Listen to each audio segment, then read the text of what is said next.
close relationships as a result. Clothes, toys, and the hope of something greater than what their little town could provide were all things they had in common.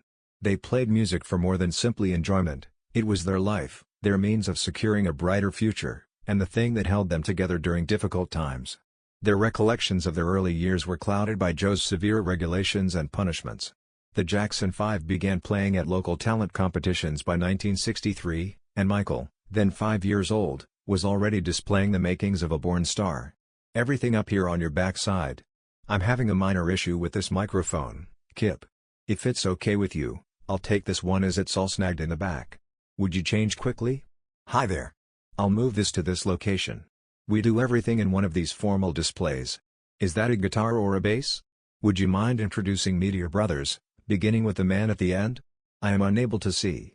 Guitar. Guitar. All right, to start, we have. Would it be possible for me to occasionally join you on the mic? Jackson, Toriano. Hi there. Seeing you is pleasant. The dude over here is who? Marlon. Hello. What about the next man? Jackie, too. Hi there, Jack. Jermaine. Hello. I have a question for you. I intend to pilfer it. Without a microphone, I feel really exposed. For a long time, I've been punching folks with one of these things. Although they are related, let's go back to the beginning before we continue. The Jackson narrative started in a modest two-bedroom home in the little Indiana town of Gary in 1958, where their family's goals were as expansive as their size.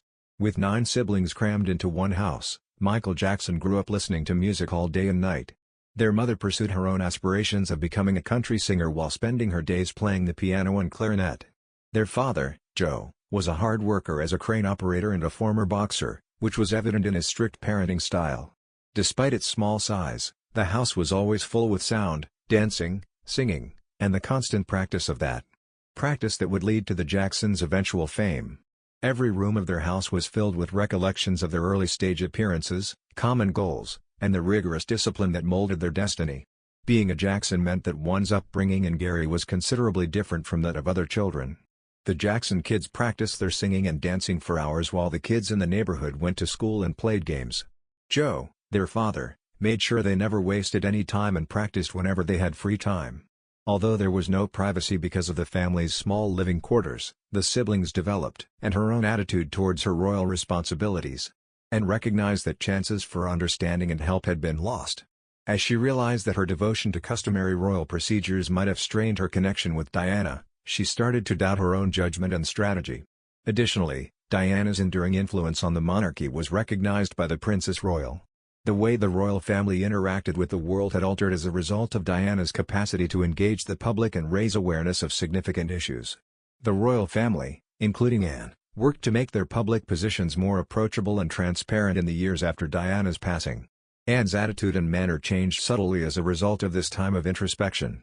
Those close to her observed a softening of her demeanor and a greater emphasis on empathy and her public responsibilities, even if she kept her regrets private. Please remember to like, comment, and subscribe to James Goodman for more engaging videos if you like this one. At last, Janet Jackson divulges startling details about Michael's life that the public was unaware of. According to Janet, Michael made her assist him in pretending to be dead. What actually transpired behind the scenes of his hardships and fame? Why would Michael want to pretend to be dead?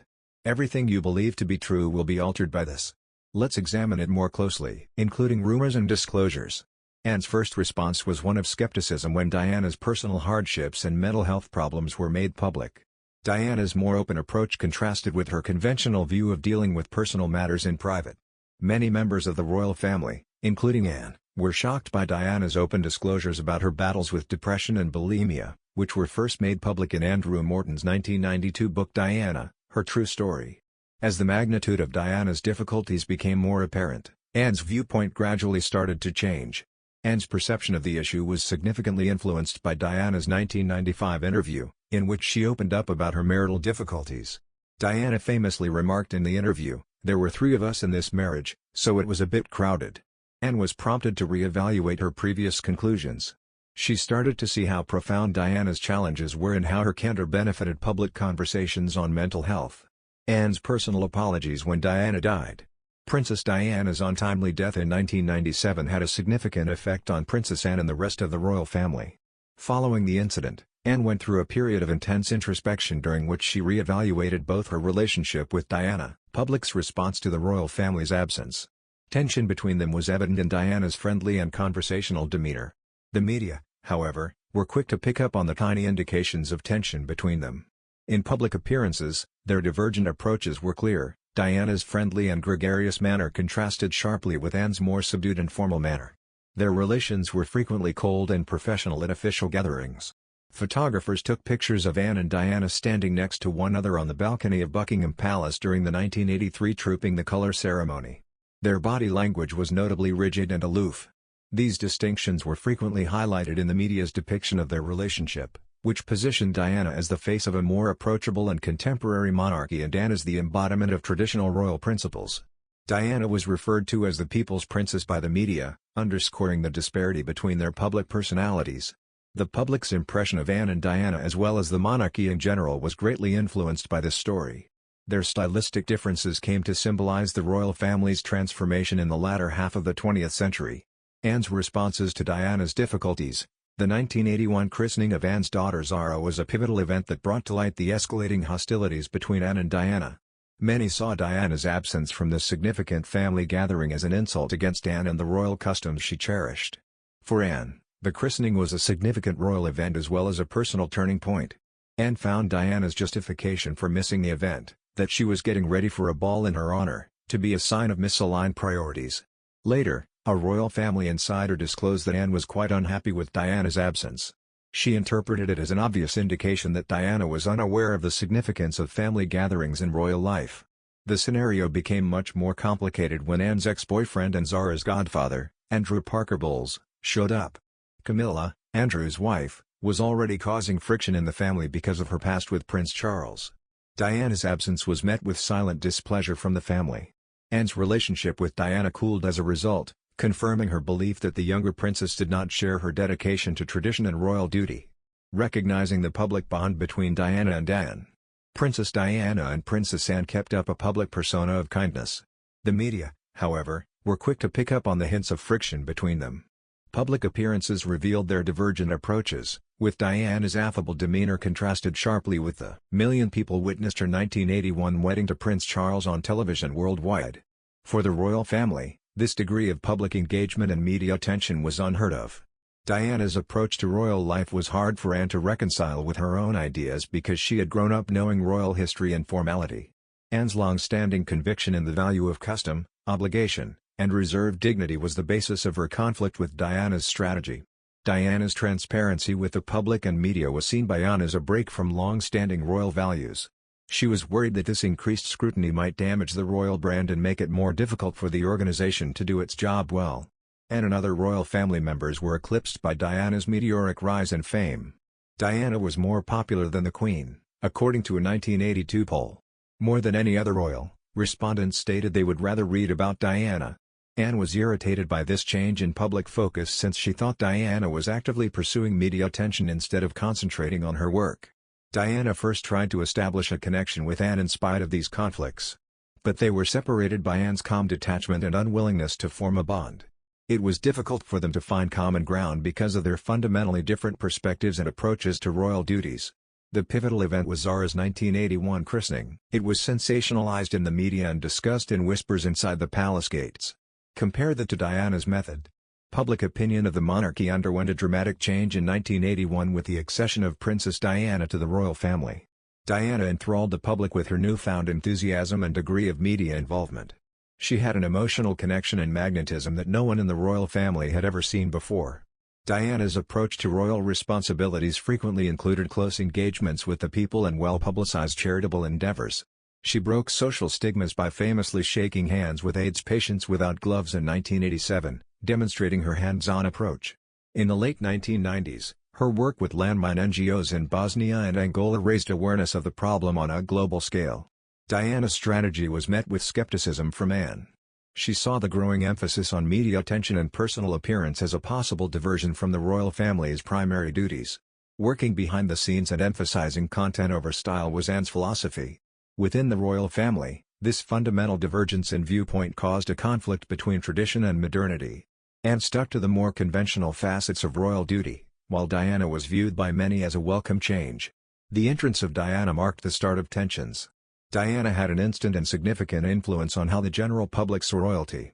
An estimated 750 on public service and royal life have long been the focus of popular interest and media attention.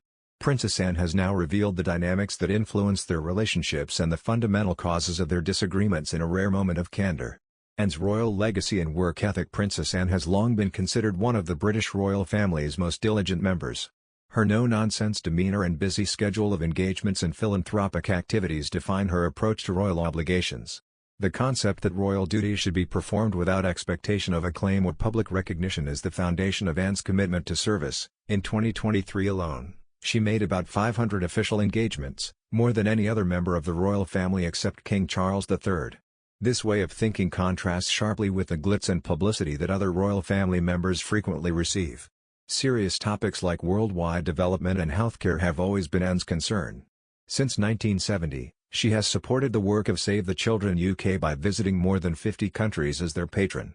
Anne's attitude towards royal responsibilities clearly reflects Queen Elizabeth II's influence, since she prioritizes action over self-promotion, and shares her mother's conventional perspective on the monarchy and its place in society. The conflict between the two was the focus of conjecture for many years. Grief, and that real success comes from overcoming obstacles in life and using what we've learned to better the lives of others.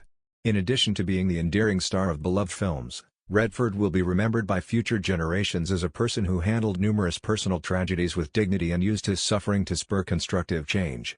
Through art, activism, and a steadfast commitment to causes bigger than oneself, his life serves as an example of how personal hardships may feed a broader purpose and turn private suffering into the greater good. Princess Anne has finally acknowledged what we all suspected at the age of 74. She had a difficult connection with Princess Diana. The renownedly stoic monarch has spoken out about the complicated and frequently tense relationship between herself and the people's princess in a rare moment of candor. At 74, Princess Anne has finally spoken out about a complicated and frequently tense relationship that has fascinated royal observers for many years. The Princess Royal, who is renowned for her stoicism and unshakable commitment to duty, has spoken out about the conflicts she had with the late Princess Diana.